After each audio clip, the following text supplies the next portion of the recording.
বাংলাদেশকে $3.5 বিলিয়ন আর্থিক সহায়তার প্রতিশ্রুতি দিয়েছে বিশ্বব্যাংক।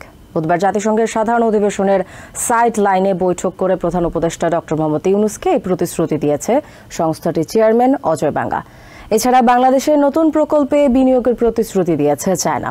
এদিকে পাকিস্তানের প্রধানমন্ত্রী শাহবাজ শরীফের সাথে বৈঠকে আঞ্চলিক জোট সার্ককে আবারও সক্রিয় করার বিষয়ে একমত হয়েছে দুই দেশ।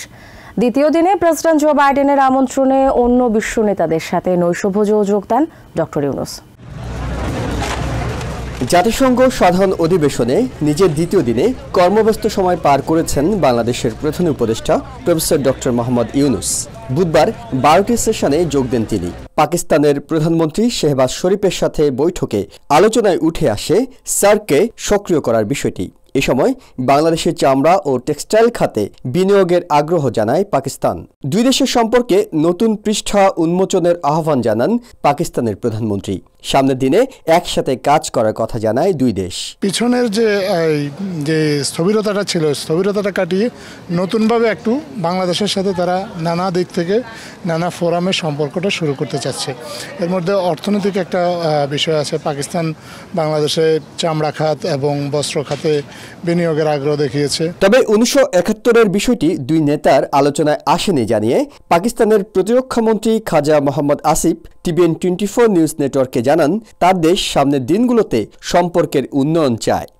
We have in the past had troubles in our relationship, and I think both the countries, brotherly countries, they must make a new start which will benefit both the countries. বুধবার নেপালের প্রধানমন্ত্রী কে শর্মা ওলি ও সাউথ আফ্রিকার president Cyril রামাফোসার সাথেও বৈঠকে দ্বিপাক্ষিক সম্পর্ক উন্নয়নের বিষয়গুলো উঠে আসে। এরপর জাতিসংঘের মানবাধিকার বিষয়ক কমিশনার ভলকার টুর্কের সাথে বৈঠকে জুলাই আন্দোলনের সময় ছাত্র হত্যার ঘটনায় আন্তর্জাতিক তদন্তের বিষয়েও আলোচনা হয়। জুলাই অগাস্টে যে হত্যাকাণ্ড হয়েছে, যে ধরনের হিউম্যান রাইটসের অ্যাবিউজ হয়েছে, সেগুলো নিয়ে ওরা কাজ করবে এবং ইভেনচুয়ালি ওরা এটার উপর একটা প্রতিবেদন দিবে। নিউ ইয়র্ক টাইমসের একটি আলোচনায় যোগ দেওয়ার পাশাপাশি স্বৈরাচার শেখ হাসিনার পতন বিষয়ে স্যাটায়ার অ্যান্ড রিডিকিউল নামে একটি বইয়ের মোড়ক উন্মোচন করেন ডক্টর ইউনূস। এর পাশাপাশি ডক্টর ইউনূসের উদ্যোগে social business, youth and technology বিষয়ে একটি সেশন অনুষ্ঠিত হয়। সেখানে বাংলাদেশের প্রতিনিধি হয়ে কথা বলেন তাজিন সাদিদ। আমাদের যে সোশ্যাল বিজনেস নিয়ে যেই ইনকিউবেশন এবং সবাইকে সোশ্যাল এন্টারপ্রেনারদেরকে যে আমরা হেল্প করি, সেগুলো নিয়ে কথা বলেছি। তবে সবচেয়ে বড় অর্জনের খবরটি আসে বিকেলে বিশ্বব্যাংকের চেয়ারম্যান অজয় বাঙ্গার কাছ থেকে। তিনি ডক্টর ইউনূসের পুরনো বন্ধু। জানা গেছে বাংলাদেশকে $3.5 বিলিয়ন অর্থ সহায়তা করা হবে। আগের $2 বিলিয়ন প্রতিশ্রুতির সাথে নতুন করে যোগ করা হবে আরও $1.5 বিলিয়ন। এছাড়া চায়নার পররাষ্ট্রমন্ত্রী ওয়াং ইর সাথে সাক্ষাতের পর দেশটি বাংলাদেশের সৌরবিদ্যুৎ ও জ্বালানি খাতে বিনিয়োগের নতুন আগ্রহ প্রকাশ করেছে। সব মিলিয়ে অর্থনৈতিক পুনরুদ্ধারে এই অধিবেশন গুরুত্বপূর্ণ ভূমিকা রাখছে বলে মনে করেন প্রেস সেক্রেটারি। আপনারা জানেন যে যে পতিত স্বৈরাচার যেই ইকোনমিকে রেখে দিয়ে গেছে, সেটা খুবই ভঙ্গুর। এই ভঙ্গুর একটা ইকোনমিকে আবার সতেজ করার এখন পুরো দায়িত্বটা হয়েছে ইন্টারিম গভর্নমেন্টের, এবং প্রফেসর ইউনূসের এটা এখন একটা আমি বলি যে খুবই ইম্পর্টেন্সের একটা জায়গা হচ্ছে যে ইকোনমিকে কীভাবে রিভাইটালাইজ করা যায়। দিনের শেষ কর্মসূচি হিসেবে প্রেসিডেন্ট বাইডেনের আমন্ত্রণে নৈশভোজে যোগ দেন প্রধান উপদেষ্টা।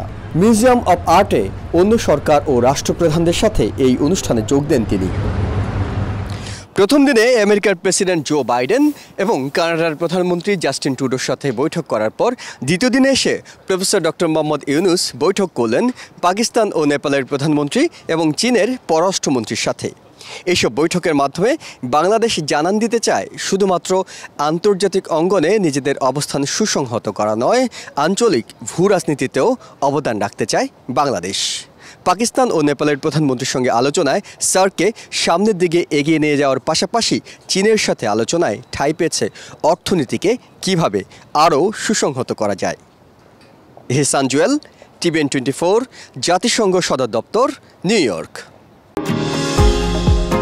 নিউ ইয়র্ক থেকে সম্প্রচারিত TVN 24 টেলিভিশন বিশ্বজুড়ে বাঙালির কণ্ঠস্বর।